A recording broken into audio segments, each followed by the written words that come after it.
సుమిత్ర గారికి చాలా అవసరం. అది లేనిదే ఆవిడ్ని కాపాడలేము అని అంటూ ఉంటారు. అప్పుడే ఇక దీప అయితే, ఇంకా ఎందుకు బావ ఆలోచిస్తున్నావు? అమ్మ ప్రాణం మీదకి వచ్చింది.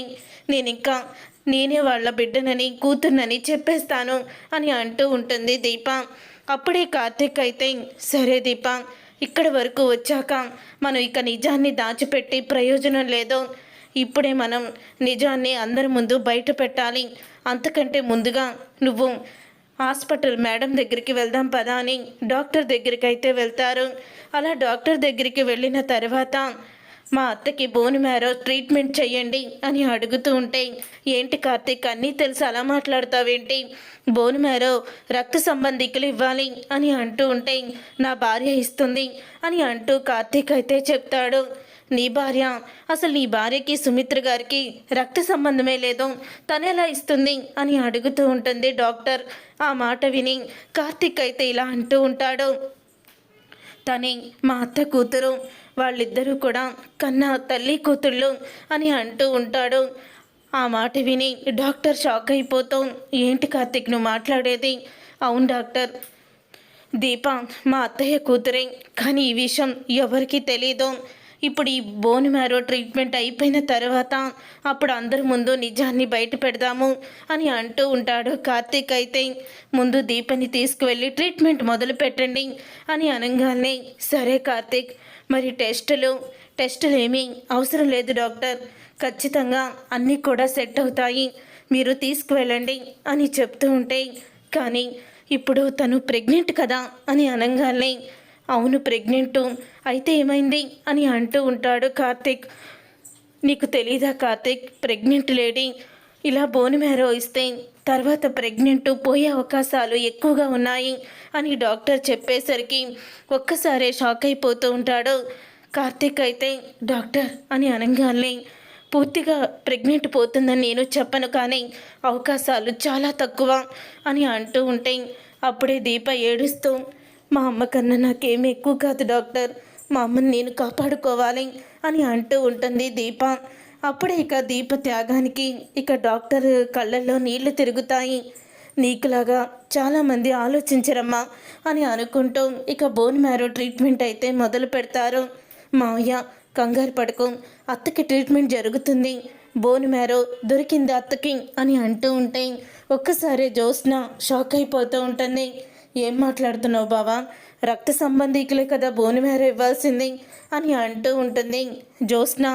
రక్త సంబంధికులు కాకపోయినా వాళ్ళ బ్లడ్ శాంపిల్స్ అన్నీ కలిసే వాళ్ళు కూడా ఇస్తారు, నువ్వు కంగారు పడుకో అని అంటూ ఉంటాడు కార్తీక్ అయితే.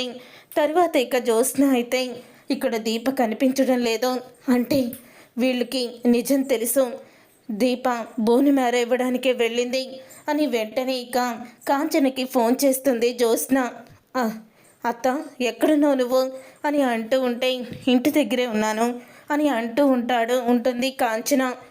ఇంటి దగ్గరే ఉన్నావా, మరి దీప ఎక్కడుంది అని అడుగుతూ ఉంటే, దీప ఇంట్లోనే ఉంది అని అనగానే, ఒకసారి దీపకి ఇవ్వు ఫోను అని అంటూ ఉంటుంది జ్యోత్స్న. దీప బాత్రూంలో ఉంది, తర్వాత చేయమంటానులే అని కాంచన అయితే ఫోన్ పెట్టేస్తుంది. ఇప్పుడు అత్త ఎందుకు అబద్ధం చెప్తుంది, అక్కడే దీప ఉండుంటుంది, మరి బోన్ మ్యారో ఎవరిస్తున్నారు అని వెంటనే జ్యోత్స్న అయితే డాక్టర్ దగ్గరికి వెళ్ళి అడుగుతుంది. అది నీకు అనవసరం జ్యోత్స్న, ట్రీట్మెంట్ అయిన తర్వాత చెప్తాం అని అంటూ ఉంటే, ఈలోగా మా మమ్మీకి ఏదైనా జరగరాంది జరగాలి, ఈ హాస్పిటల్ని ఉండనివ్వను అని జ్యోత్స్న బెదిరిస్తూ ఉంటే, సరే చూద్దాంలే వెళ్ళు అని డాక్టర్ అయితే అంటూ ఉంటుంది. డాడీ ఏంటి డాడీ మీరు అమ్మ ప్రాణాల్ని ఈ హాస్పిటల్కి తీసుకొచ్చి పణంగా పెట్టారు, అమ్మకి ఎలా ఉంటుందో ఏంటో అని అంటూ ఉంటుంది జ్యోత్స్న.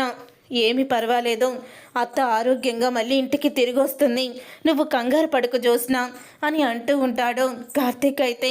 కంగారు పడకుండా ఎలా ఉంటాననుకుంటున్నావు బావా, ఇప్పుడు అమ్మకి ఏదైనా జరగరాంది జరిగితే ఎవరు రెస్పాన్సిబిలిటీ అని అడుగుతూ ఉంటే, ఇంతలో డాక్టర్ వచ్చి, ఏంటి జ్యోత్స్న ఎందుకు నువ్వు ఇంత గొడవ చేస్తున్నావు, అయినా డాక్టర్ల కన్నా నీకు ఎక్కువ తెలుసా అని అడుగుతూ ఉంటుంది. చూడండి దశరథ్ గారు, ట్రీట్మెంట్ పూర్తయింది, ఆవిడ కోలుకుంటుంది, ఇక సుమిత్ర గారికి ఎటువంటి ప్రాబ్లం లేదో, అలాగే సుమిత్ర గారికి ఎవరైతే బోన్ మ్యారో ఇచ్చారో వాళ్ళని కూడా మీకు నేను పరిచయం చేస్తాను అని అంటూ ఉంటుంది. డాక్టర్ అయితే అప్పుడే జ్యోత్స్న అది విని షాక్ అయిపోతూ ఉంటుంది. తర్వాత ఇక జ్యోత్స్న అయితే ఆలోచించుకుంటూ ఉంటుంది. ఇప్పుడు మమ్మీ కానీ బ్రతికితే ఆ బోన్ మ్యారో ఎవరిచ్చారో వాళ్ళు బయటికి వస్తారు. ఇక నాది సెట్ అవ్వలేదని తెలిసిపోతుంది.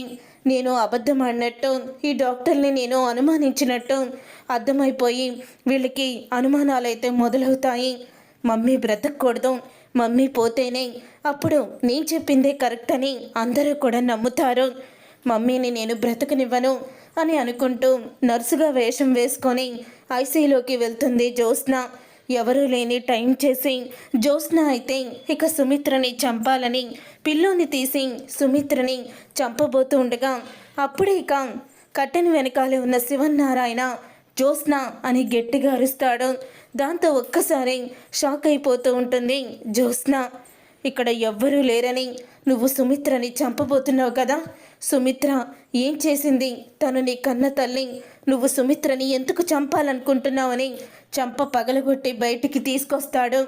అప్పుడే ఇంకా ఏమైంది నాన్న అని అంటూ ఉంటే, రే జ్యోత్స్న నిజంగానే మన ఇంటి వారసురాలు కాదురా, ఇది సుమిత్రని చంపాలని చూసింది అని అంటూ ఉంటాడు శివన్నారాయణ.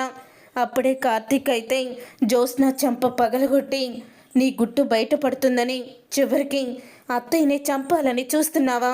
కనీసం పెంచిన విశ్వాసం కూడా లేదా నీకు అని అంటూ ఉంటాడు కార్తీక్. రే కార్తీక్, పెంచిన విశ్వాసం ఏంటి అని అంటూ ఉంటాడు దశరథ అయితే. పెంచిన విశ్వాసం అంటే అసలు జ్యోత్స్న మీ కన్న కూతురు కాదు మావయ్య, దీప మీ కన్న కూతురు. దీప ఇప్పుడు అత్తకి బోన్ మ్యారో ఇచ్చింది అని అంటూ నిజాన్ని బయట పెడతాడు కార్తీక్ అయితే. అది విని అందరూ కూడా షాక్ అయిపోతూ ఉంటారు. చూసారుగా ఫ్రెండ్స్, రాబోయే కథలో ఖచ్చితంగా ఇలాగే జరగబోతుంది. మరి ఇలాగే జరగాలని మీరైతే కోరుకుంటున్నారా? అయితే వీడియోని తప్పకుండా లైక్ చేసి ఛానల్ని సబ్స్క్రైబ్ చేసుకొని పక్కనే ఉన్న గంట సింబల్పై ఆలని క్లిక్ చేయండి. అప్పుడే మేము పెట్టే ప్రతి వీడియో మీరు మిస్ కాకుండా చూసేవచ్చు.